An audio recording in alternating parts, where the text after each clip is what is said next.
አመሰግናለሁ። ፋኖ ሞገስ አበራው እባላለሁ። የአማራ ፋኖ በወሎ ላስታ አውራጃ ሳምንት ለጦር የህዝብ ግንኙነት ኃላፊ ነኝ። ፋኖ ሞገስ በጣም አመሰግናለሁ። እንግዲህ ዛሬ ላሊበላ የእናንተ ወታደራዊ እንቅስቃሴ እንደተካሄደ ሰምተናል። እስኪ ምንድነው ያለው? ምን ተደረገ ዛሬ? እንግዲህ ላስታ አውራጃ ሳምንት ለጦር ብዙ ኃይል ነው። በርካታ ብርጌዶች ያሉት፣ ብርጌዶች ደግሞ ሻለቃዎች ያሏቸውና እንደኛ እንደ ላስታ አውራጃ ሳምንት ለጦር 8 ወረዳዎች ላይ ነው የምንንቀሳቀሰው። እንግዲህ በአንድ ጎን ህዝባዊ አስተዳደር በመመስረት በአንድ ጎን ደግሞ ውጊያዎችን በማድረግ ጥናትን በመምታት ለአማራ ህዝብ የተደቀነበትን የህልውና አደጋ ቀለብስ በሚደረገው ትግል ውስጥ የራሳችንን አስተዋጽኦ እያደረግን እንገኛለን። በተለይም ደግሞ የኛ አካባቢ ሁለት ነገሮች አሉ። አንደኛ በ11ኛው ክፍለ ዘመን የኢትዮጵያ ሴንተር የነበረ ነው። የዛጉዌ ስርወ መንግስት እንደሚታወቀው ቅዱሳንም ነገስታትም ካህናትም የነበሩ የነዛ ልጆች ነን። ሁለተኛው የአሳምነው ጽጌ ትውልድ ቦታ ነው። እንግዲህ ጀነራል አሳምነው ጽጌ መሬት ውስጥ ሆኖ የአማራን ህዝብ እየመራ ያለ፣ ቆመው የአማራን ህዝብ መምራት ያልቻሉ አሉ። መሬት ውስጥ ሆኖ መስዋዕትነት ከከፈለ በኋላ ደግሞ በተናገራቸው ነገሮች በተነበያቸው ቀድሞ ታወቃቸው ነገሮች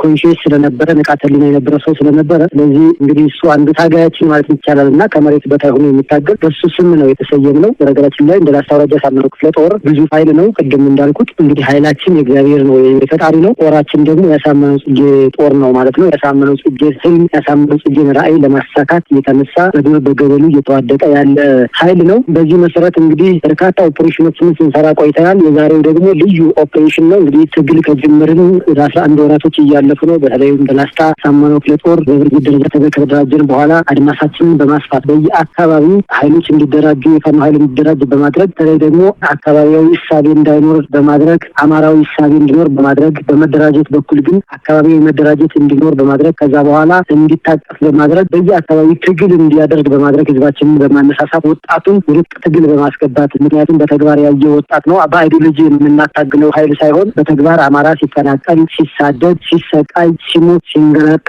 ያየ ኃይል ስለሆነ ይህ ኃይል በሙሉ ዱር ቤቴ ብሎ ጫካ ብሎ ተሰልፏልና ይህንን ሁሉ በማስተባበር ኦፕሬሽኖችን ስንሰራ ቆይተናል። ዛሬ ላሊበላ ከተማ ላይ ልዩ ኦፕሬሽን አድርገናል። በተለይ 3 ብርጌዶች የተሳተፉበት ካሉን ብርጌዶች መካከል 3 ብርጌዶች ተሳትፈዋል። አንደኛ ማረጉ ተማረ የምትባል ብርጌድ አለችን፣ ተወርዋሪ ነበልባል የሆነች ብርጌድ። ሁለተኛ በጀነራል ተፈራ ማሞ የሰየምናት ለአማራ ህዝብ ሲል በህይወት ያለ ነገር ግን ደግሞ በመከራ ውስጥ ያለ ዘመኑን ሙሉ ለአማራ ህዝብ ትግል ሲል ሰቃይ የኖረ በሱ ስም በህይወት እያለ የሰየምንለት ተፈራ ማሞ ብርጌድ የምትባል አለችን። መቄት በኩል ደግሞ መቄት ወረዳ አካባቢ ወይም በዚህ በደቡብ ጎንደርና ሰሜን ወሎ አዋሳኝ አካባቢ የምትንቀሳቀስ ውባንተ በጀነራል ውባንተ የሰየምናት በጎንደሩ ጀግና ማለት ነው። ለትላንት በቅርብ ጊዜ የኛ ትውልድ መስዋዕት የሆነው ማለት ነው። በሱ ስም የሰየምናት ውባንተ የምትባል ብርጌድ አለችን። እነዚህ 3 ብርጌዶች በጣም ጠንካራ የሆኑ ብርጌዶች ናቸው። እነዚህም በማስተባበር የተጠና ኦፕሬሽን በማድረግ ስትራቴጂክ ውጊያ በማድረግ ማለት ነው ደፈጣና ፌስ ቱ ፌስ ሁለቱም የታከለበት ውጊያ በማድረግ ዛሬ ኤርፖርቱን ተቆጣጥረን ሆናል። እንግዲህ የዚህ የዛሬ ውጊያ ዋና ዓላማ አንደኛ የጠላትን አቅም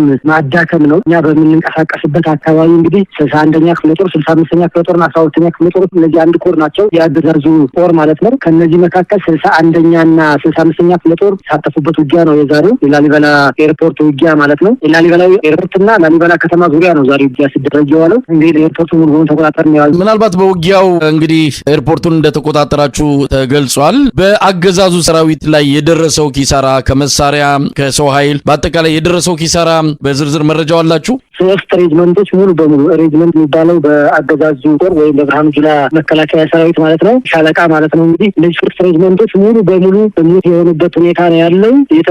የቀረውም ደግሞ ከሞት የተረፈው ተበታትኖ አርሶ አደሩ በቃቅሞታል። ዛሬ ላሊበላ ኤርፖርት በአስከሬን ነው የዋለው። እንግዲህ ምንም ማድረግ አንችልም። የአማራን ህዝብ ከተደቀነበት የህልውና አደጋ ለማዳን በግድ ኃይል እርምጃ መውሰድ አስፈላጊ ስለሆነ ትናንት በሰልፍ ስንጠይቀው የነበረ ጥያቄያችንን ስላልተመለሰ ዛሬ ሰይፋችንን አንስተን በዚህ ልክ የአማራን ህዝብ ለማዳን ከፍተኛ ትግል እያደረግን እንገኛለን እና ስለዚህ የጠላትን አቅም አዳክመነዋል። እንደኛ እንደ ላስታ አውራጃ አሳምነው ክፍለ ጦር የምንንቀሳቀስበት አካባቢ የአማራን ህዝብ ለመጨቆን ወይም የአማራን ህዝብ ለመደብደብ፣ ለማገት፣ ለመግደል፣ ለማፈናቀል የተላከውን የብርሃኑ ጁላ ጦር እያን ለማዳከም የሰራነው ኦፕሬሽን ነው። ሁለተኛው የዚህ የዛሬ ኦፕሬሽን ዓላማ ትጥቅ ማግኘት ነው፣ የመሳሪያ ኃይል ማካበት ነው። ላሊበላ ኤርፖርቱ አካባቢ የመሳሪያ ማከማቻ እንዳለ ጥናት ወስደን ነበረ። ስለዚህ ዛሬ ምሽጎችን ሰባብረን እሱን ያደረግነውን ጥናት ተግባራዊ በማድረግ ከፍተኛ የሆነ ትንቅንቅ በማድረግ ከ70 በላይ ክላሾችን ማውጣት ችለናል። በነፍስ ወከፍ መሳሪያ ደረጃ እንዲሁም የቡድን መሳሪያዎችን መታጠቅ ችለናል፣ ማግኘት ችለናል። ከ10 ሺህ በላይ ተተኳሽ ማግኘት ችለናል። የሞርተር ቅንቡላዎችን በደርዘን ማግኘት ችለናል። የድሽቃ ተተኳሾችን በከፍተኛ ቁጥር ማግኘት ችለናል። በዋና ዓላማችን ትጥቅ ከጠላት ስንቅ ከወገን ስለሆነ በቀጣይ እንደ አማራ ክልል ለሚሰራው ኦፕሬሽን እሱን ለማድረግ ነው እና በሶስተኛ ደረጃ ፕሮፓጋንዳውን ለማክሸፍ ነው። ይህ ማለት ፋኖን እንዲያዳመናል እንዲያርገናል የሚለውን ነገር ፍጹም የሆነ ቀሽም የሆነ የወረደ ፕሮፓጋንዳ ነው። በመሰረቱ መሬት ላይ ያለውን ነገር እንደው በፈጣጣው ውሸት እንኳን ሲዋሽ ፕሮፓጋንዳ እንኳን ሲሰራ ሲስተም አለው ወይም የራሱ የሆነ ሳይንስ አለው እና ይህ ግን ፍጥጥ ያለ ሀቅን የካደ መሬት ላይ ያለውን ነባራዊ ሁኔታ በፍጹም ትዝብት ውስጥ የሚያስቀሩ ነገር የሚሰራውን የአገዛዝ የሚሰራውን ነገር ለማክሸፍ ኤርፖርቱን መቆጣጠር አስፈላጊ የሆነበት ምክንያት አንዱ እሱ ነው። እንግዲህ በተለይ ደግሞ እንደኛ እንደ ላስታ አውራጃ ሳምነው ክፍለ ጦር ላሊበላ አካባቢ በክፍለ ጦራችን ምክትል አዛዥ ማለትም በኮማንዶ ፍቅሩ ሙሉዬ ሰራ ፕሮፓጋንዳ ነበረ። በሱ ስም የተቀረጸ ማህተም በማድረግ ማስታወቂያዎችን በመለጠፍ ላስታ አውራጃ ሳምነው ክፍለ ጦር የሚንቀሳቀሰው ኃይል እርስ በርሱ እንደተበታተነ እንደተደከመ የህዝብ ድጋፍ እንደሌለው ለማሳየት ሙከራ አድርጓል እና ዛሬ ይህን ፕሮፓጋንዳ ለማክሸፍ ከ4000 በላይ አርሶ አደር ነው አሰልፈንበት ይሆን ነው። ይህ አርሶ አደር እንግዲህ በራሱ ተነሳሽነት የተደራጀ አርበኛ የምንለው ኃይል ነው። በግል አማራ አብዛኛው በየቤቱ መሳሪያ አለው። እንደኛ አካባቢ ደግሞ በተለይ ማንነቱ ብዙ ጊዜ በጀግንነት የሚታወቅ አካባቢ ነው፣ እንደ ላስታና እንደ ዋግ ማለት ነው። ስለዚህ ይሄ አርበኛ በአርበኝነት በፋኖነት እሴት በመደራጀት ከፋኖ አደረጃጀት ውጭ ነው። ይሄ የምነግርህ መሳይ ከፋኖ አደረጃጀት ውጭ የሆነ ከ4000 በላይ በራሱ በሻለቃ የተደራጀ በብርጌድ የተደራጀ ኃይል አለን። በምንንቀሳቀስባቸው 8 ወረዳዎች ያደራጀ ነው። ይሄ ኃይል ነው ቀጥታ ዛሬ ተሳታፊ የሆነው። ህዝባዊ ድጋፋችን በዚህ ልክ እንደሆነ ለማሳየት፣ ሁለተኛው ደግሞ ቅድም ያልኳቸው 3 ብርጌዶች ነው የተሳተፉት። ስለዚህ ይሄ ኃይል እንዳለን ለማሳየት ላሊበላ ከተማን በከፍተኛ ሁኔታ በግማሽ ተቆጣጥረን ነበረ። ኤርፖርቱን ሙሉ በሙሉ ተቆጣጥረን ነው ያልነው። ከ100 በላይ ቅንቡላዎች ናቸው ዛሬ የተወረወሩ። ከ100 በላይ ከባድ መሳሪያ ነው ገዛዙ የተኮሰው። ሞርተር በተለይ መካነ ቅርሶች ላይ በመሆን ከቅዱሳን ነገስታት ያነጹት ታሪካዊ ቦታ ላይ በመሆን ቅርሶችን ለማውደም እዛው ቤተክርስቲያኖች ላይ በመሆን ነው እስካሁን ድረስ እስከ ምሽት ድረስ መርስ እየተኮሰ ነበረ፣ ሞርተር እየተኮሰ ነበረ፣ ዙ እየተኮሰ ነበረ። ነገር ግን እኛ ጥበብ በተሞላበት መንገድ ይሄ ጸረ ህዝብ የሆነ ጸረ ታሪክ የሆነ ጸረ ማንነት ጸረ አማራ ጸረ ሃይማኖት የሆነ አገዛዝ ዓላማው አዲሲቷን ኢትዮጵያ ለመተካት ነባሯን ኢትዮጵያ በማንነት ላይ የተመሰረተችውን በአኩሪ ታሪክ ላይ የተመሰረተችውን የብሔር ብሔረሰቦች መኖሪያ የሆነችውን የብዙሃን እናት የሆነችውን ታላቋን ሀገር ታሪክ የተሰራባትን ቀደምቷን ሀገር አጥፍቶ የራሱን አዲሷን ኢትዮጵያ ለመተካት እየተጓዘ ያለውን ይህንን አገዛዝ ፕሮፓጋንዳውን ሁሉ ለማክሸፍ የሰራ ነው ኦፕሬሽን ነው። 100% ተሳክቶልናል። እንግዲህ እንደ ላስታ አውራጃ ሳምነው ክፍለ ጦር ግዙፍ ኃይል ነው። ባንዳዎችን በሙሉ አጥልተናል። ከዚህ በፊት ምናልባት ከተማዋን ወይም ኤርፖርቱ አካባቢ የእናንተ ጦር አለ። አሁን ይህንን መረጃ የሚያቀብሉኝ ሰዓት ላይ በምን ሁኔታ ላይ ነው ያላችሁት? ከተማውንም ወይም ኤርፖርቱን አውሮፕላን ማረፊያውን ተቆጣጥራችሁን ያላችሁት? ኤርፖርቱን እስካሁን እስከ ምሽቱ 12 ሰዓት አካባቢ ተቆጣጥረን ነው የነበርነው። አሁንም እዛው አካባቢ ነው የምንገኘው። ምናልባት ኤርፖርት ውስጥ ዋና ዓላማችን ቅድም እንዳልኩት መሳሪያዎችን ማግኘት ተተኳሾችን ማግኘት ነው የነበረው። ከዛው ውስጥ ያሉ 3 ሬጅመንቶች ነበሩ። እዛው አካባቢ ከተማ አለች እዛው ኤርፖርቱ ላይ ሽምሻ የምትባል ከተማ፣ እሷ ላይ የነበረውን ኃይል መምታት ነበረ ዋና ዓላማችን። አሁን ከተማ መቆጣጠር ሳይሆን ከተሞችን የምንቆጣጠርበት ዘላቂ ድል የምናመጣበት ወደፊት እየሰራናት የምንሰራቸው ኦፕሬሽን እንዳጠቃላይ እንዳራቱም ግዛቶች ማለት ነው እንዳራቱም ክፍለ ሀገሮች የምንሰራቸው ኦፕሬሽኖች ስላሉ ለእሱ የሚሆን እንደ መንደርደሪያ የሚሆን ቆችና ስንቆችን ከጠላት ለማግኘት የሰራነው ኦፕሬሽን ነው። እዛው አካባቢ ነው የምንገኘው። በሚያስፈልገን ሰዓት ሁሉ እንገባለን። በአጠቃላይ ግን ሊሰጥ የሚችለው መረጃ ኤርፖርቱ ላይ ከተተኳሽ ውጭ ወይም የራሳችን ለጦር ግባት ከሚሆኑ ማቴሪያሎች ውጭ አንድም ነገር አልነካንም። ምክንያቱም ኢትዮጵያ አየር መንገድ አሁን ላይ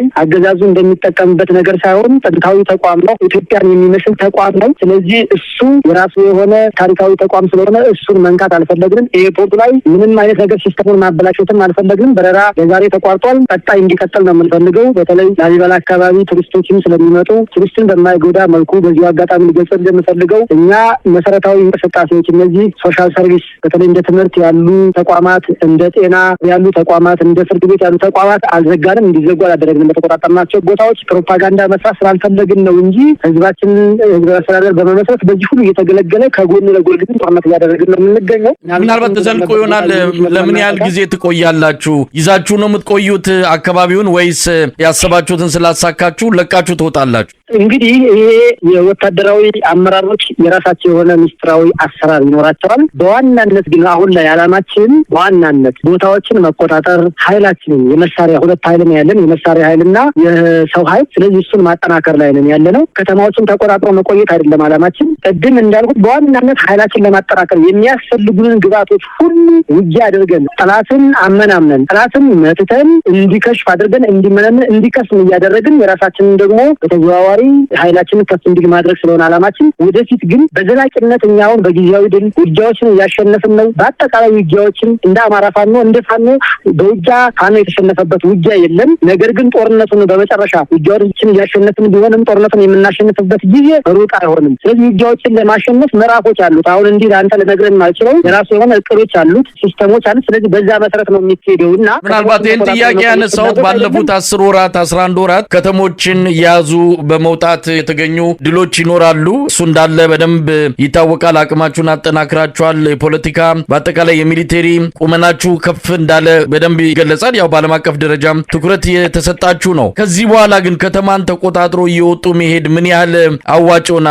ምክንያቱም ከተሞች እየወደሙ ነው። አንዳንድ ቦታዎች ላይ በከፍተኛ ደረጃ የጅምላ ግድያም እየተካሄደ ነው። ስለዚህ ከተሞችን ይዞ መቆየት እንጂ ጥሎ መውጣቱ ወይም ደግሞ ገብቶ መውጣቱ ስትራቴጂ ከዚህ በላይ መሄድ የለበትም የሚል አስተያየት ከተለያየ ቦታ ይሰጣልና ይህን እንዴት ታዩታላችሁ? በጣም ጥሩ ጥያቄ ነው። ምናልባት ወገንን ጠላትን ማወቅ ያለበት ዋናው ዓላማችን የአማራን ሕዝብ ከተደቀነበት የህልውና አደጋ ማውጣት ነው። የተደቀነበት የህልውና አደጋ ማሳያዎቹ ብዙ ናቸው። አሁን ላይ ለምሳሌ አስቸኳይ አዋጁ ታውጆ የጥፋት አዋጅ የምንለው ነው ወይ የሞት አዋጅ በአማራ ሕዝብ ላይ የታወጀው የሞት አዋጅ 6 ወር አልፎ ሌላ 4 ወር ተጨምሮ አሁን በጣት የሚቆጠሩ ቀናቶች ቀርተዋል። እሱም ያለቀ ነው። በተዘዋዋሪ ግን እሱ እድል ሰጥቶናል ለእኛ። አሁን ላይ በእኛ በሜዳ ላይ ግንባር ላይ ባለን ግምገማ የውጊያ ሂደቱ ወይም የጊዜው መራዘም በራሱ አንደኛ በአደረጃጀት ከፍ እንድንል አድርጎናል። ይህ ማለት ትናንት በሰፈር በመንደር የነበረ በጋንታ የነበረ የፋኖ ኃይል በሻለቃ ደረጃ ተዋቅሮ ሻለቃዎች ተሰባስበው ብርጌዶችን መስርተው ብርጌዶች ተሰባስበው ክፍለ ጦሮችን መስርተው ክፍለ ጦሮች ተሰባስበው እዞችን መስርተው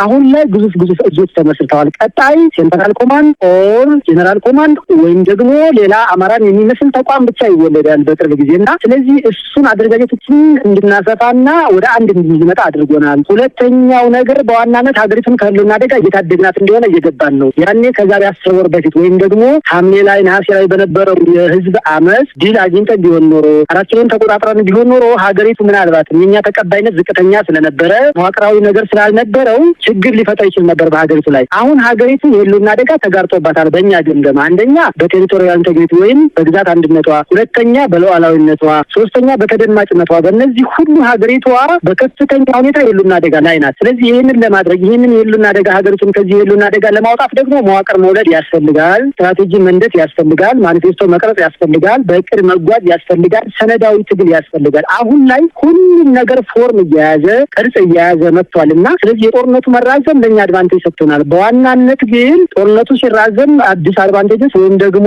ጉዳቶች አሉ። ህዝባችንን በማህበራዊ ህይወት ጉስቁልና ውስጥ ነው ያለው። እንቅስቃሴዎች እንዲገደቡ ሆነዋል።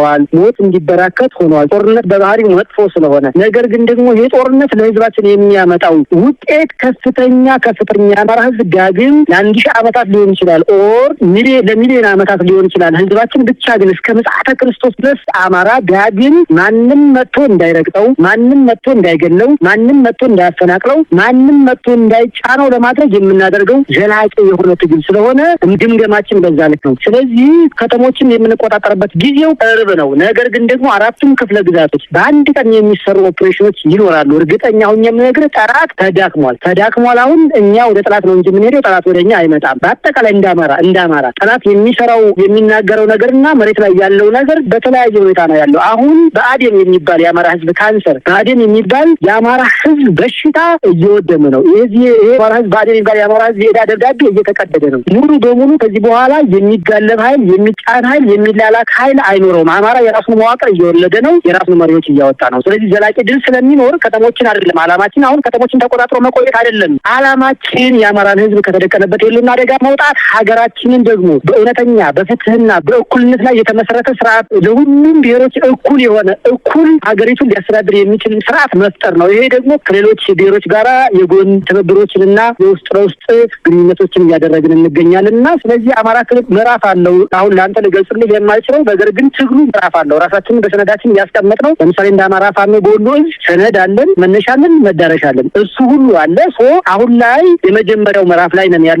ስለዚህ በዛ ልክ ነው። እንዲሁ ዝም ብሎ በዘፈቀደ የምንሄደው ትግል አይደለም እና ምናልባትም ከተሞችን ተቆጣጥረን ስንወጣ አላማችን ምን እንደሆነ ወገንም ጠላትን መረዳት መቻል ያለበት ከኛ እያንዳንዷን ነገር መውሰድ መቻል አለበት። እያንዳንዷን የምንወስዳት እርምጃ የምናደርጋት ትግል ሁሉ በመንስኤና በውጤት የተለካች ናት እና ለዛ ነው ከተሞችን ተቆጣጥረን የምንወጣው በዛ መልኩ ነው። ምናልባት በተራዘመ ትግል ማህበረሰቡ ህዝቡ ከፍተኛ ጉዳት የሚደርስበት ሁኔታ የሚቀጥልም ከሆነ በእናንተ የትግል ሂደት ላይ ሌላ ተጽዕኖ እንዳይፈጥር ጥንቃቄ በማድረግ ረገድ ቶሎ ወደ አንድነት የምትመጡበት ሁኔታ ተጠናቆ ከተሞችን በዘላቂነት እየተቆጣጠራችሁ ከአማራ ክልል ተሻግሮ ደግሞ ከሌሎች የኢትዮጵያ ኃይሎች ጋር አጠቃላይ ኢትዮጵያን ነጻ የማውጣቱ ነገር ይሄም በቅዳችሁ ውስጥ እንዳለ ያው ይታወቃል። በዝርዝር መግለጽ የሚያስፈልግ እንዳልሆነም አምናለሁ። ነገር ግን የተራዘመ የትግል ሁኔታ እንዳይኖር ምን ያህል እየሰራችሁ ነው? አንዳንድ የስርዓቱ አካሄዶችን እያየን ነው። ገብታችሁ ስትወጡ ከፍተኛ የሆነ እልቂት ነው የሚፈጽመው። ሰላማዊ ዜጎችን በከፍተኛ ደረጃ ነው እየጎዳ ያለው። ንብረት ያቃጥላል።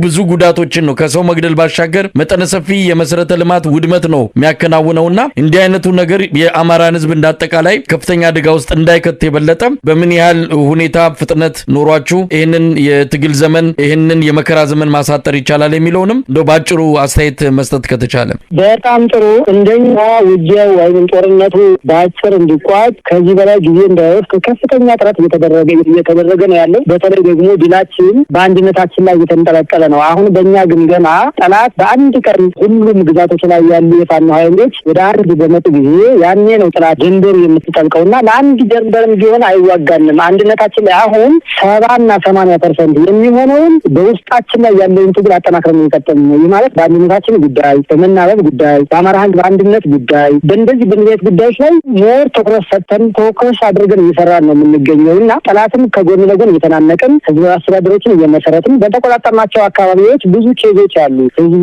ራሱን በራሱ እንዲያስተዳድር፣ ማህበራዊ አገልግሎቶች እንዳይቋረጡ፣ ለረሃብ እንዳይጋለጥ፣ የአርሶ አደሩ የግብርና ስራው እንዳይቋረጥበት፣ የውሃ ችግር እንዳይኖር፣ መብራት ችግር እንዳይኖር ይህን ሁሉ ለመቅረፍ ከዚህ ለጎን ለጎን ነው እየሰራን ያለ ነው እና ስለዚህ ምንድነው በአጠቃላይ ግን የአማራ ህዝብ ከተደቀነበት የህልውና አደጋ ለመውጣት ረጅም ጊዜ ሊወስድ ይችላል። ነገር ግን በእኛ ግምገማ ከዚህ በላይ የሚወስደው ጊዜ ምናልባትም እስካሁን ከመጣንበት አስቸኳይ አዋጅ ወይም የጥፋት አዋጅ ከታወጀበት ጊዜ ጀምሮ በነበረው ሁኔታ የትግል የእድገት ደረጃችንን ስናየው ወሳኝ ምዕራፍ ላይ እንደደረስ ነው የምንረዳውም የምንገነዘበው በዛ ልክ ነው እና እንዳጠቃላይ አንድ መዋቅራዊ ኃይል ለመፍጠር ውስጥ የሚደረጉ በሚዲያ ሊገለጹ የማይችሉ በዓላማ አንድነን ዓላማችን የአማራ ህዝብ ከተደቀነበት የህልውና አደጋ ማውጣት ነው። መጠሪያችን ደግሞ ፋኖ ነው ወይም አማራዎች ነን። ስለዚህ ልዩነት የለም በየትኛው ሁኔታ። ነገር ግን ደግሞ መዋቅሮችን ለመፍጠር እነዚህ ጥቅጥቅ ወይም ትንንሽ የሆኑ ልዩነቶች እነሱን ለማጥበብ ውይይቶች የተደረጉ ነው ያሉት። እንደ አራቱም ክፍለ ግዛት አንድ መዋቅራዊ ኃይል ይፈጠራል። ያኔ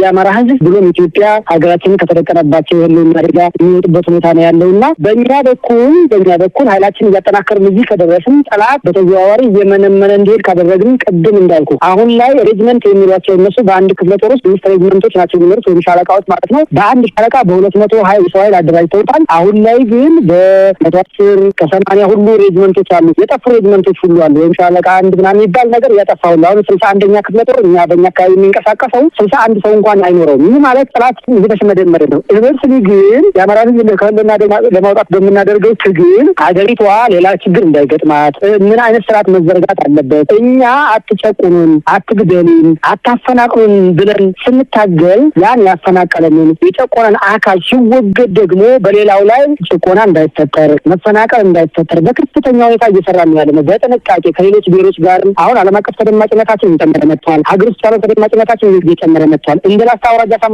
ጦር እንኳን ከዚህ በፊት የምንሰራቸው ቪዲዮዎች ለምሳሌ ምርኮኛ ስንመጥር አንደኛ እነዚያን ምርኮኞች የምንይዝበት የራሱ የሆነ እሴት አለው። አንደኛ በህግ ልቡና ተመርተን፣ ሁለተኛ በህግ ሃይማኖት ተመርተን፣ ሶስተኛ በዓለም አቀፍ ህግ ተመርተን በአግባቡ ምርኮኞችን እየያዝናቸው ምርኮኞች በውጊያ የገደሉን ነው 120 ጥይት የተኮሱ 200 ጥይት የተኮሱ መስዋዕትነት ያስከፈሉን ኃይሎች ሁሉ ከማረከት በኋላ ልብስ አልብሰን የትራንስፖርት ሰጥተን መታወቂያ አውጥተን ነው ወደ የቤተሰቦቻቸው እንዲሄዱ የምናደርጋቸውና ይሄ የሚሆንበት ምክንያት ደግሞ በየአካባቢያቸው ሂደው ስለፋኑ ያለው ሁኔታ እንዲያስረዱ ዓለም አቀፉ ማህበረሰብ ይሄ የተገፋ የተበደለ ትውልድ መሆኑን የተገፋና የተበደለ ትውልድ ደግሞ አትክፉ ይላል እንጂ በራሱ ላይ የተደረገበትን ነገር በሌሎች ላይ አያደርግም። እሱን በማስረዳት ነው እያደረግን ያለው ትግልና ለዛ ነው ጊዜዎች እየወሰዱብን ያለው ነገሮች መራዘማቸው ለእኛ እንደ አድቫንቴጅ ነው። ቅድም እንዳልኩ ህዝባችን ላይ ችግር ይፈጠር ይሆናል። ጦርነት በባህሪው መጥፎ ነገር ነው፣ ይህንን እናውቃለን። ግን ደግሞ ከተነቀነበት የልና አደጋ በላይ አይደለም አሁን ላይ እየተፈጠረ ያለው ችግርና ዘላቂ የሆነ መፍትሄ ለማምጣት ህገናዊ ለውጥ ሳይሆን ስር ነቀል ለውጥ ለማምጣት ለሁሉም